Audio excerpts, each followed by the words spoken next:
Pues vamos a leer el texto empezando en el capítulo 9, versículo 38.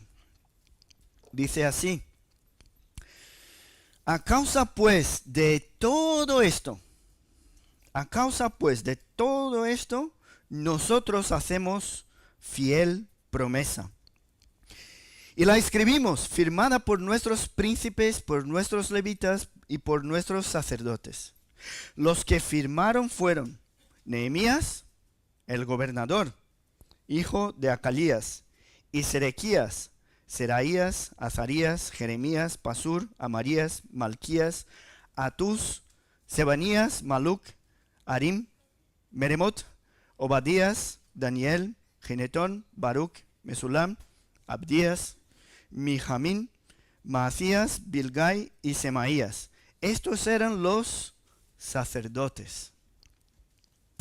Y los levitas: Jesúa, hijo de Azanías, Binui, de los hijos de Enadad, Cadmiel, y sus hermanos Sebanías, Odías, Kelita, Pelaías, Anán, Micaía, Reob, Asabías, Zacur, Serebías, Sebanías, Odías, Bani, Beninu, los cabezas del pueblo: Paros, Paat, Moab, Elam, Zatú, Bani, Buni, Azgad, Bebai, Adonías, Bigbai, Adin, Ater, Ezequías, Azur, Odías, Asum, Besai, Arif, Anatot, Nebai, Magpías, Mesulam, Esir, Mesesabeel, Sadoc, Jadúa, Pelatías, Anán, Anaías, Oseas, Ananías, Asub, Aloes, Pilla, Sobek, Jeum, Asabna, Masías, Saías, Anán, Maluc, Arim y Baana. A los que estáis buscando nombres ahí para los hijos, hay un montón de sugerencias aquí. Pero tenemos que pensar, hay una lista de personas que han firmado un compromiso con Dios. Eso es lo importante.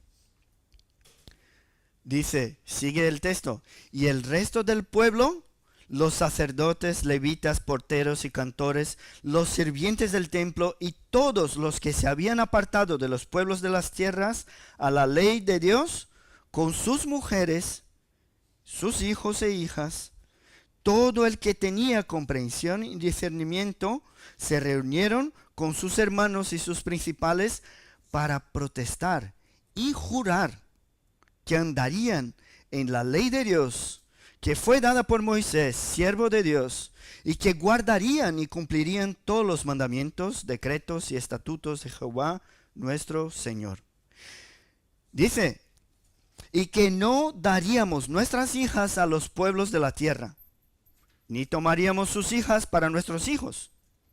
Asimismo, que si los pueblos de la tierra trajesen a vender mercaderías y comestibles en día de reposo, nada tomaríamos de ellos en ese día ni en otro día santificado, y que el año séptimo dejaríamos descansar la tierra y remitiríamos toda deuda. Nos impusimos además por ley el cargo de contribuir cada año con la tercera parte de un ciclo para la obra de la casa de nuestro Dios, para el pan de la proposición y para la ofrenda continua, para el holocausto continuo, los días de reposo, las nuevas lunas, las festividades, y para las cosas santificadas y los sacrificios de expiación por el pecado de Israel, y para todo el servicio de la casa de nuestro Dios. Echamos también suertes, los sacerdotes, los levitas y el pueblo, acerca de la ofrenda de la leña, para traerla a la casa de nuestro Dios, según las casas de nuestros padres, en los tiempos determinados cada año, para quemar sobre el altar de Jehová nuestro Dios, como está escrito en la ley. Y que cada año traeríamos a la casa de Jehová las primicias de nuestra tierra, y las primicias del fruto de todo árbol, Asimismo, los primogénitos de nuestros hijos y de nuestros ganados, como está escrito en la ley. Y que traeríamos los primogénitos de nuestras vacas y de nuestras ovejas a la casa de nuestro Dios, a los sacerdotes que ministran en la casa de nuestro Dios. Que traeríamos también las primicias de nuestras masas, de nuestras ofrendas, y del fruto de todo árbol, y del vino y del aceite para los sacerdotes, a las cámaras de la casa de nuestro Dios, y el diezmo de nuestra tierra para los levitas. Y que los levitas recibirían la décima de nuestras labores en todas las ciudades. Y que estaría el sacerdote hijo de Aarón con los levitas, cuando los levitas recibiesen el diezmo. Y que los levitas llevarían el diezmo del diezmo a la casa de nuestro Dios, a las cámaras de la casa del tesoro. Porque las cámaras del tesoro han de llevar los hijos de Israel y los hijos de Leví la ofrenda del grano, del vino y del aceite. Y allí estarán los utensilios del santuario, y los sacerdotes que ministran, los porteros y los cantores. Y no abandonaremos la casa de nuestro Dios. Es un texto muy largo, pero vamos a intentar reconocer las enseñanzas principales, generales de aquí. Y hay una anécdota que incluso comenté el viernes, que decía que en una cierta iglesia había un hombre que siempre que oraba, terminaba su oración orando y pidiendo al Señor: Señor, limpia de mi vida las telarañas que están por aquí. Limpia, Padre, las telarañas de mi vida. Y entraba y salía cada semana. Y el hombre seguía orando lo mismo, pero seguía en los mismos pecados, con las mismas ofensas a la ley de Dios, y repetía cada semana, y venía en la reunión de oración y oraba de la misma manera, hasta que uno de los miembros de la iglesia se cansó, ¿no? Se cansó de escuchar eso, esa misma petición que no llevaba a ningún cambio práctico en su vida. Entonces, la siguiente vez que este hombre empezó a orar y empezó a decir: Señor, limpia las telarañas de mi vida, este hombre le interrumpió diciendo: a ver, Señor, mientras tanto, mata esa araña, por favor, ¿no? Y parece que es así. Parece que a veces lidiamos con situaciones en nuestra vida y están siempre ahí, se repiten. ¿Qué es lo que está pasando? ¿Qué es lo que estamos haciendo después de decir el amén? Lo que tenemos que comprender hoy es que tenemos un Dios que nos acepta como venimos. Tenemos un Dios que nos acepta tal cual llegamos. Pero cuando estamos en Dios, su voluntad debe hacerse cada vez más presente en nuestra vida. Si nos centramos en el texto, en lo que dice el texto, vamos a ver que el pueblo decide obedecer a Dios. Pero no podemos perder de vista que lo primero es el reconocimiento de quién es ese Dios, de quiénes son ellos. O sea, no podemos empezar hablando solamente de la obediencia. Tenemos que ver todo lo que viene antes. La oración del pueblo revela que Dios les había escogido como pueblo suyo. Les había salvado de la opresión de Egipto. Y a pesar de cada una de las rebeldías del pueblo, Dios no les había abandonado.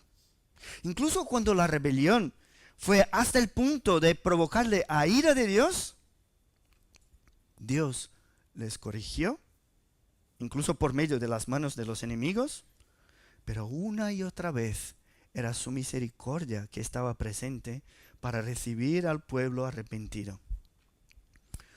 O sea, si vamos a preguntarnos hoy qué tenemos que hacer, tenemos que antes ser sinceros con nosotros mismos y ver si la motivación para la obediencia es la gracia de Dios. Lo más importante hoy es salir de aquí reconociendo si la oración sincera que hacemos a Dios manifiesta el amor y la gratitud por todo lo que Él ha hecho por ti y por mí. Lo que debes reflexionar en esta mañana, antes de buscar cumplir la ley, es: ¿reconozco mi rebelión? ¿Soy consciente de mi rebelión? ¿Soy consciente de todo lo que Dios hizo por mí? No podemos empezar simplemente hablando de un capítulo que habla de la obediencia sin darnos cuenta de la motivación adecuada. Y hay una cita interesante de un puritano del siglo XVII llamado Thomas Watson, que dice lo siguiente: la obediencia que Dios requiere es una obediencia de amor. Él primero nos gana el corazón y luego demanda la obra. El amor, entonces, es el fuego que enciende el sacrificio de la obediencia. Donde no hay amor, mucha atención, donde no hay amor, la obediencia es una burla.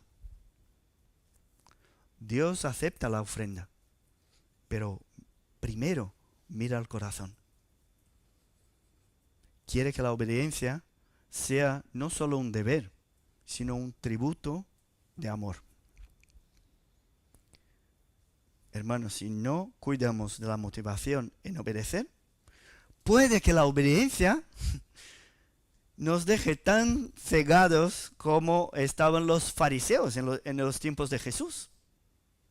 Estaban allí delante de Cristo y no le podían ver. Obedecían la ley. ¿Cuál era el resultado? El resultado de la obediencia era la soberbia espiritual. ¿Qué eso quiere decir? Si ayunas y oras creyendo que por hacer eso mereces más favores de Dios, tu obediencia no es un tributo de amor. Si vienes a la iglesia, como estamos todos aquí, pero si vienes porque estás obligado a venir, o porque crees que tu asistencia va a darte el derecho de sentirte más santo que los demás, no obedeces por amor. Si eres fiel en el diezmo y en las ofrendas y piensas que por hacerlo vas a lograr tus conquistas financieras, vas a tener algo a cambio, tu obediencia es una burla. La verdadera motivación de venir y de hacer lo que sea es porque ya hemos recibido todo de Dios. Eso es lo que nos motiva, no lo que vamos a recibir todavía. O sea, la obediencia es la consecuencia de lo que hemos recibido de Dios, de lo que Jesús hizo por nosotros. No podemos ver la obediencia como la forma de conseguir los favores de Dios. Lo que nos debe motivar a obedecer es la gratitud, es el amor. Y el apóstol Pablo, en el capítulo que hemos leído hoy, de Romanos 13, dice, cuando habla de los cristianos y de sus deberes, dice que el que ama al prójimo, ¿qué hace? Ha cumplido la ley. El que ama al prójimo ha cumplido la ley. Y el versículo 10 del capítulo 13 dice, el cumplimiento de la ley es el amor. Es el amor. ¿Y por qué amamos? Dice la Biblia, nosotros amamos porque Él nos amó primero. Y algo que nos ayuda a comprender toda esa situación, no sé si conocéis el libro de Juan Bunyan, El progreso del peregrino. Es muy conocido. Y estaba ahí el peregrino buscando una forma de salvarse, porque había tenido esa sensación del castigo venidero. Y después de pasar por muchas situaciones y tal, llevaba una mochila cargadísima, estaba tan cansado caminando, llegó a un muro que decía salvación. Caminó un poco más y en la parte más alta del monte tenía una cruz. Cuando se acercó a la cruz, ¿qué pasó? Su mochila se rompió y todo el peso que estaba en sus espaldas se cayó dentro de una tumba vacía. Y él, aliviado, porque ya no tenía ese peso en sus espaldas, reconoció el amor de Dios, la gracia. Aparecieron ahí seres celestiales, les dieron ahí una ropa blanca y un rollo, un pergamino, que era el sello que iba a utilizar para entrar en la puerta de los cielos. Ese rollo es curioso porque si leemos toda la historia, vamos a ver que al principio está con el rollo en mano, se olvida un día, pide perdón, pero luego ya no aparece porque ya está en su corazón. Y empieza a decir todas las palabras, las promesas de Dios de memoria. Antes consultaba y ahora dice de memoria. Y da la sensación que todo el peso se quedó en la cruz y ahora tiene una palabra, promesas, que son las que guían su camino y dan la dirección al peregrino. Después de la cruz hay un camino angosto, estrecho, es una subida y hay como atajos, caminos cortos que son anchos, son muy buenos de caminar. Y los que no han tenido esa experiencia de salvación van por ahí, pero él no, él sigue subiendo. Pero lo que le guía es ese pergamino, es esa palabra. Y dice él, las angustias de Cristo me dieron el descanso y su muerte me ha dado vida. ¿Cómo es bonito pensar que después del encuentro personal con Cristo, nuestras cargas se quedan para atrás y ahora seguimos un camino y la brújula para direccionarnos es la palabra de Dios. Esa es una ilustración que nos ayuda a comprender que el creyente transformado por Dios no obedece porque está obligado, obedece por amor, porque eso es su dirección, su guía. Y ese amor nos lleva a firmar un compromiso con Dios. ¿Sabes qué? Es que ya no queremos limpiar solamente las telarañas. Lo que queremos es una transformación completa. Por eso dice el texto, a causa de todo eso, o sea, por todas estas promesas, por todo lo que hemos reconocido, esa es la motivación. Ahora nosotros hacemos fiel promesa. Que es la segunda parte, el compromiso en obedecer. Ahora el pueblo de Dios estaba preparado para comprometerse a obedecer la ley de Dios. Y es interesante ver que la propia lectura de la ley les llevó al arrepentimiento y a la comprensión de quién era Dios. Y ahora utilizan la ley para guiar sus caminos. La obediencia, o sea, es una consecuencia natural de un corazón centrado en Dios. Si de hecho he sido transformado por Dios, si de verdad he recibido la vida, entonces mi caminar, mis decisiones, mis pensamientos, toda la vida que he recibido de Dios va a ser guiada por su voluntad y no la mía. ¿Qué es lo que guiaba a ese pueblo antes de esa experiencia que tuvieron con Dios? Ellos tenían la experiencia que habían tenido en Babilonia, o sea, allí tenían costumbres completamente diferentes. Los pueblos vecinos allí de Jerusalén también tenían costumbres diferentes. Estaban completamente influidos tanto por Babilonia como por sus propias voluntades y por los vecinos. Pero ahora no, ahora hacen un pacto. Se juntan en un solo pueblo para jurar que andarían de acuerdo con la ley de Dios, que guardarían y cumplirían todos sus mandamientos, decretos y estatutos. Es bonito ver que el compromiso es de todo el pueblo. Y bonito ver que aparece la familia. Hay un compromiso familiar. Firman un documento afirmando que su vida no va a ser como la de los pueblos vecinos. Su vida no va a ser como aquellos que estaban ahí en Babilonia. Ahora su vida sería guiada por la palabra de Dios. Y claro, nosotros que estamos aquí ahora podemos pensar, ¿no? ¿Qué hago yo con tantos pecados en mi vida? ¿Cómo hacer un pacto diciendo que cumplo completamente la ley de Dios? Sabemos, ¿no?, que mientras estemos aquí, pues vamos a sufrir la influencia del pecado.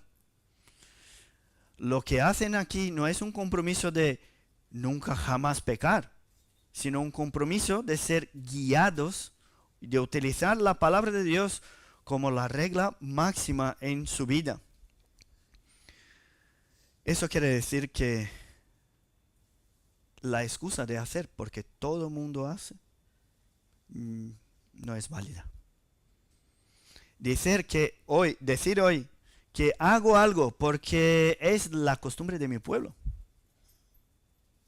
eso no debe ser una motivación adecuada. Hoy decir que lo que hago, el propósito final es satisfacer mi propia voluntad, eso tampoco es lo que está de acuerdo con lo que ellos hicieron aquí. Y esa es una marca muy importante del pueblo de Dios.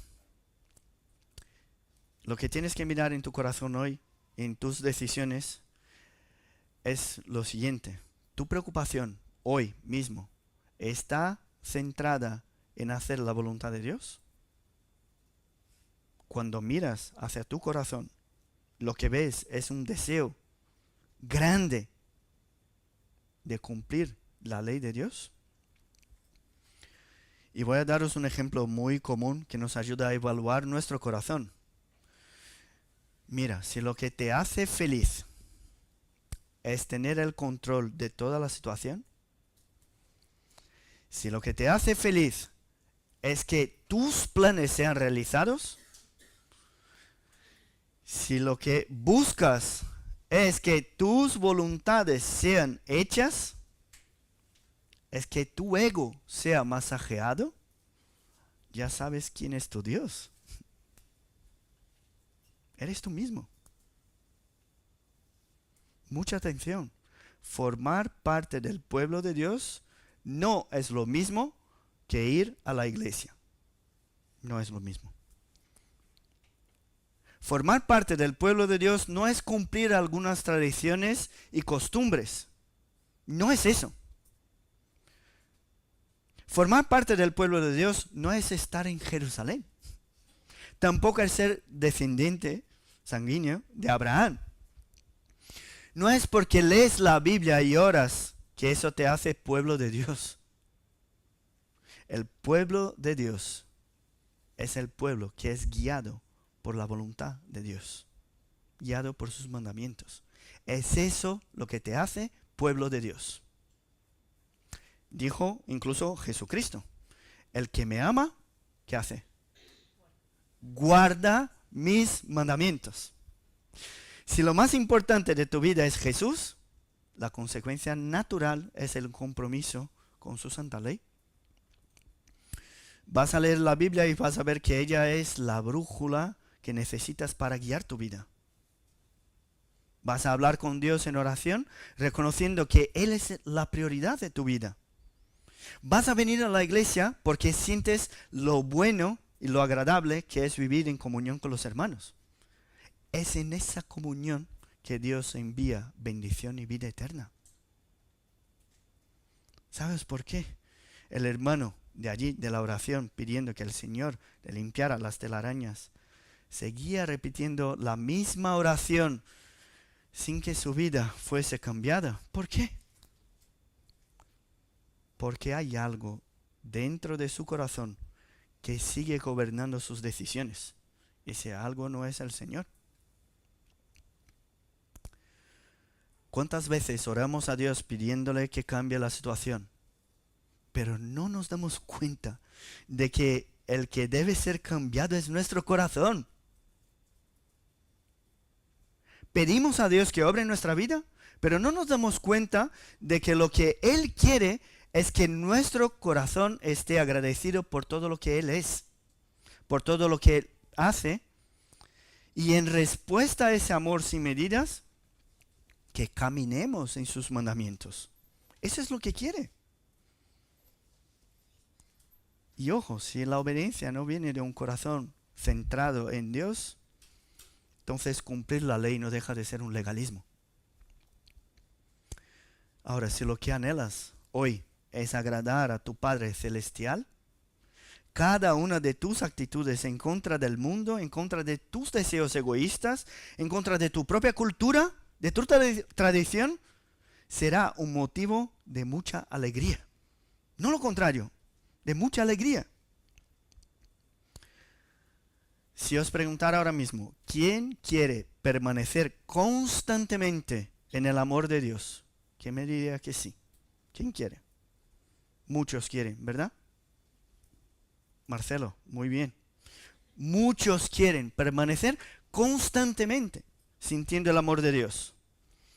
Pues hoy mismo voy a daros el truco infalible para permanecer constantemente en el amor de Dios. Vamos a abrir ahí nuestras Biblias en el Evangelio de Juan, capítulo 15, versículos 10 y 11. Juan 15, 10. Dice así: si guardareis mis mandamientos, permaneceréis en mi amor, así como yo he guardado los mandamientos de mi Padre y permanezco en su amor. Ojo, el versículo 11 dice: estas cosas os he hablado para que mi gozo esté en vosotros y vuestro gozo sea cumplido. ¿Queréis vivir gozosos cada día? Pues lo único que tenemos que hacer es obedecer. Ser guiados por la palabra de Dios. Esperamos un toque sobrenatural y que nuestra vida sea tan contenta, alegre y perfecta. Y lo que Dios nos dice es que ¿quieres ser alegre? ¿Quieres sentir ese amor de manera permanente en tu vida? Obedece la ley. Obedece la ley de todo tu corazón. Ahora veo que algunos de vosotros se han quedado decepcionados, ¿no? ¿O no? ¿Queremos o no queremos vivir permanentemente en el amor de Dios? Pues el secreto es obedecer. Así que rompe la idolatría que tienes por ti mismo y obedécele con todo tu corazón. El pueblo que estaba aquí con Nehemías en Jerusalén había visto la destrucción de la ciudad y del templo. Había sido llevado a una ciudad lejana, con otra cultura, otras costumbres. Fueron esclavos ahí en Babilonia. Seguían dominados por Persia. Todo eso para reconocer que no eran los sacrificios lo más importante. ¿Pensáis que son los sacrificios?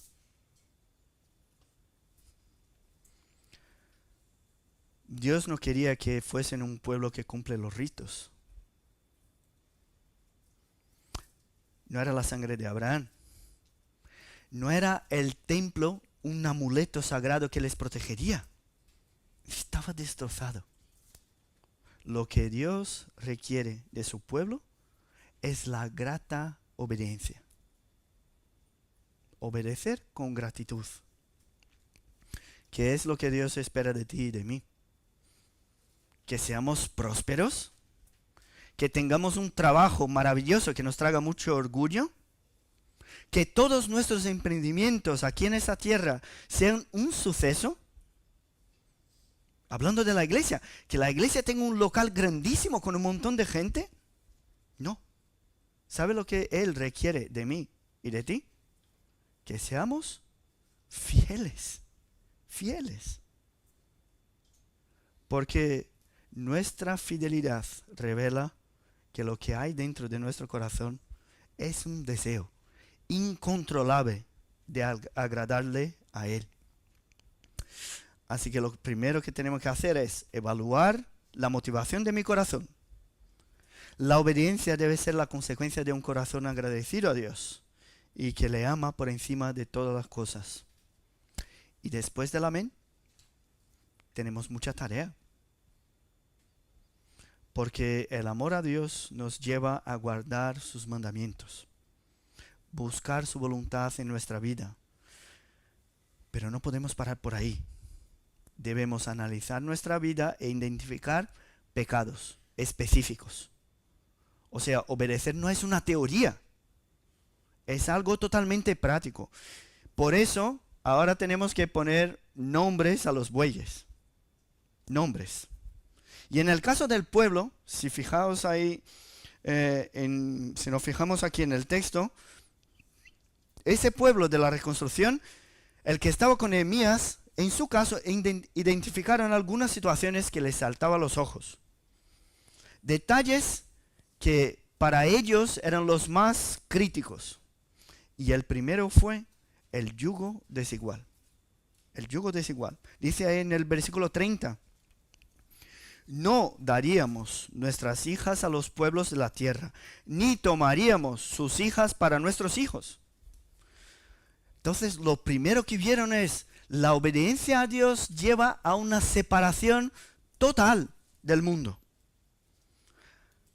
Si se comprometen ahora a eso, es porque antes se mezclaban con otros pueblos de diferentes creencias. Y más, cuando el pueblo decide no casarse con pueblos de la tierra, eso es una demostración práctica y real que no van a elegir un novio o novia por interés político, no van a elegir un novio o novia por algún interés económico, que es lo que puede pasar. No van a elegir una pareja por una simple atracción física o porque es una buena persona. Nada de eso. Están diciendo que la prioridad que está por encima de sus propios criterios es el criterio del Señor. Ahora, jóvenes, ¿no? Adolescentes, niños que están por aquí. Eso no quiere decir que tenemos que elegir una persona creyente y fea. No, ¿verdad? Eso no quiere decir eso. O alguien por el que no siento ninguna atracción. No es así. Solo quiero decir que el criterio más importante es el que nos ordena Dios. Luego hay otros criterios, por supuesto. Mi padre, por ejemplo, siempre ha dicho a Carol que tenía que ser creyente y que aceptaría que fuese feo y pobre, pero guarro no. Son sus criterios, ¿no? Cada uno de nosotros tenemos los nuestros, pero el criterio del Señor está por encima de los nuestros. Si lo aplicamos de manera práctica a nuestra vida hoy, no es suficiente que sea un chico o una chica, ¿no? Estoy hablando una chica para los varones, un chico para las mujeres. No es suficiente que sea uno que viene a la iglesia. No. No es suficiente que sea una persona, una pareja, que la familia es creyente. No. No es suficiente que sea hija de pastor. No. No. Lo que tenéis que buscar es una pareja que obedezca a Dios, que ame a Dios, que tenga a Dios como su prioridad. Eso sí es lo que tenemos que buscar.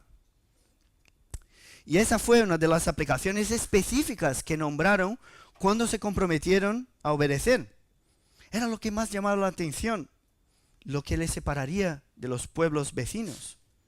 Y nosotros debemos hacer lo mismo, buscar lo que nos diferencia del mundo y empezar por ahí.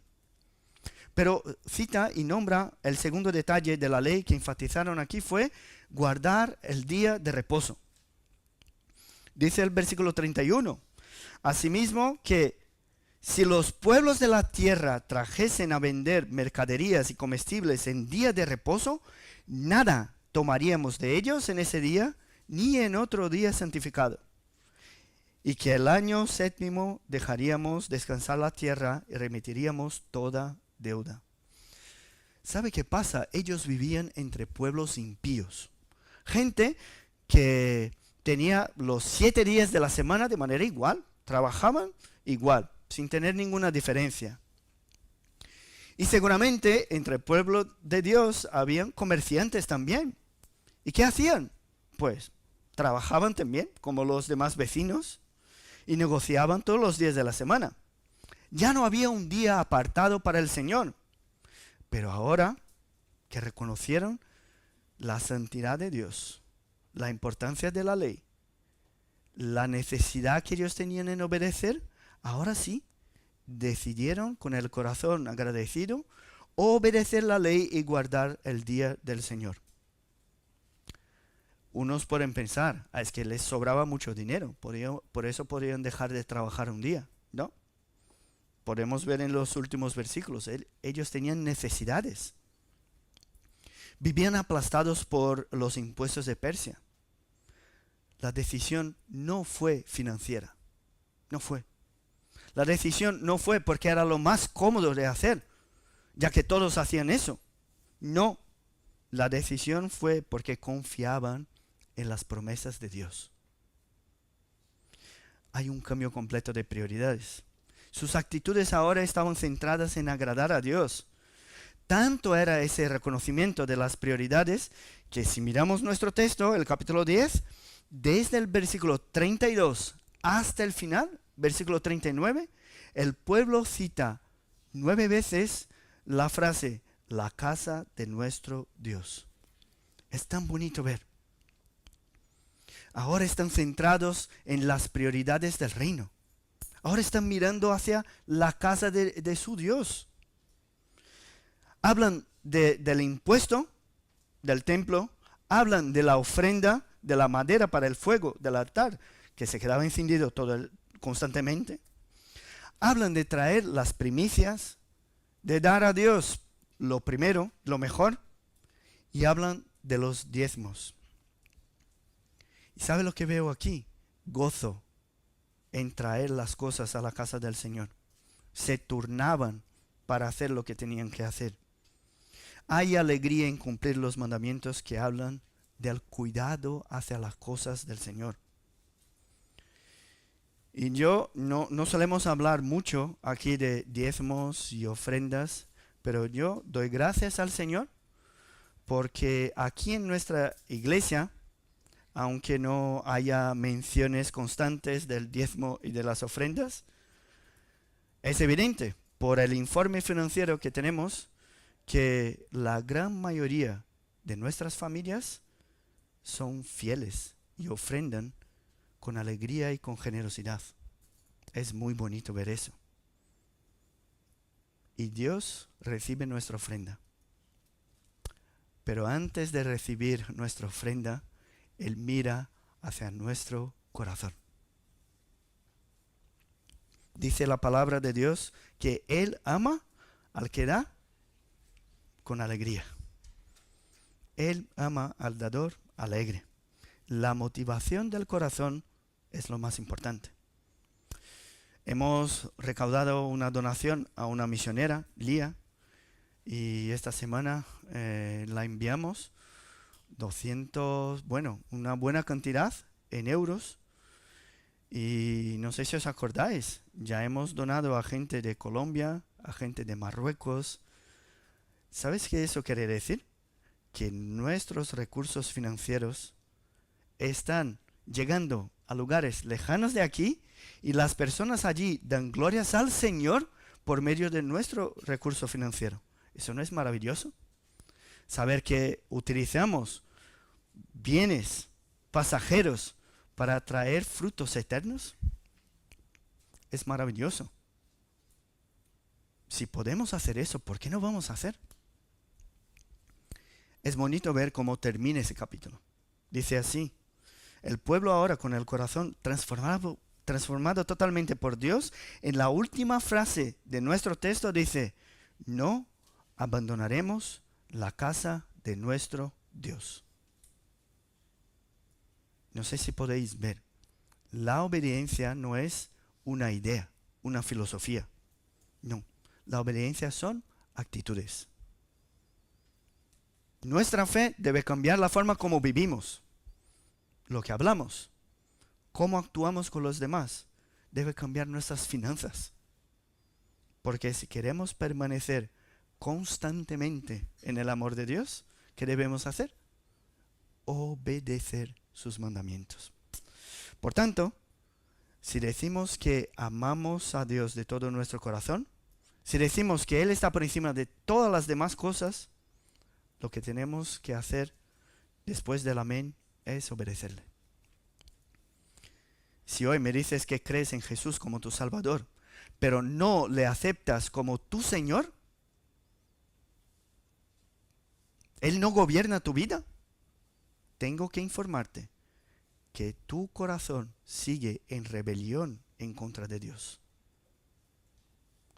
Y si te sientes así, si te has dado cuenta en esta mañana de que Jesús no ha sido tu Señor a lo largo de todos estos años de tu vida, y ahora reconoces el amor con que te ha tratado a pesar de tu rebeldía, las veces que te ha cogido y corregido, ¿no? Y solo te ha causado enojo, si ahora te das cuenta, Dios te ha dado otra oportunidad en esta mañana. Una oportunidad para que le escuches una vez más. No salgas de aquí sin pedirle que Él sea el único Señor de tu vida. Eso no quiere decir que vas a tener una vida sin pecados. Todavía sufrimos su influencia. Queremos obedecer. Pero ¿sabe qué pasa? El bien que quiero hacer muchas veces no hago. Y el mal que no quiero hacer, ese sí, lo hago. No podemos tampoco salir de aquí con la sensación que debemos ser perfectos para que seamos aceptados por Dios, para que Dios me ame. No es así. Si hoy reconoces que eres pecador, que no cumples la ley de Dios, tienes que acordarte que Dios no te exige que seas perfecto, que le obedezca a la perfección para que te ame. No es así. ¿Cuándo Él nos amó? Cuando éramos enemigos suyos. Él nos amó antes, cuando éramos enemigos suyos. Es el justo que murió por los injustos. Y es esa la verdad. Y es de allí, de esa verdad, que sale toda la motivación que tenemos para obedecer. Si no sale de allí, no tiene sentido obedecer. Somos salvos por gracia. Es un regalo de Dios. Y ahora la obediencia es un tributo de amor. Le amamos porque Él nos amó primero. Nos relacionamos con Él por medio de la fe. ¿Por qué? Ahora creo. Creo en su carácter. Creo en sus promesas. Creo en su bondad. Yo creo en su soberanía. Y esa comprensión, esa fe, me hace reconocer no solamente Él, sino mi situación delante de Él. Por eso me arrepiento de mis malos caminos. Me presento delante de Él con mi corazón quebrantado y humillado. Y si quiero ser su amigo, ¿quién aquí quiere ser amigo de Jesús? Muchos de nosotros, no todos, ¿no? Muchos de nosotros queremos ser amigos de Jesús. Pero ¿qué dice? Cuando Jesús dijo, si uno quiere ser mi amigo, ¿qué tiene que hacer? Hacéis lo que yo os mando. ¿Quieres ser amigo de Jesús? Obedécele. La obediencia es la señal de que somos sus amigos. O sea, la restauración del pueblo debe pasar por el reconocimiento de pecados, pero también debe pasar por la obediencia. Si no hay deseo en obedecer a Dios, entonces, ¿cómo puedes llamar a Dios Padre? ¿Cómo puedes llamar a Dios tu Señor y Salvador? Esta es la mañana que tenemos para entregar nuestro corazón a Dios. No tengas miedo de obedecerle. Yo sé que es difícil, pero Él es lo que nos fortalece para que le obedezcamos. Deja que Él gobierne tu vida y encontrarás la vida eterna. Si disfrutas hoy de la salvación, hoy es el día de evaluar tu vida también, de reconocer tus malos caminos y dejar que Dios te guíe por el camino eterno. Vamos a orar. Padre, reconocemos, así como el pueblo allí en la reconstrucción de Jerusalén, que nosotros no podemos, que nosotros no somos capaces, que tú eres misericordioso, bondadoso, eres nuestro Salvador, pero también reconocemos en esta mañana que eres el Señor de nuestra vida. Guíanos, Padre, ayúdanos a que cada una de nuestras decisiones estén basadas en tu santa ley.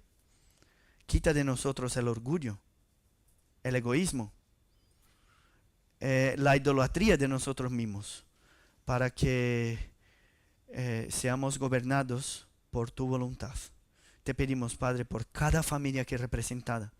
Te pedimos por aquellos que no han podido venir, que tú nos ayudes a vivir con un corazón agradecido, pero un corazón también obediente. Bendícenos, Padre, en el nombre de Jesús. Amén.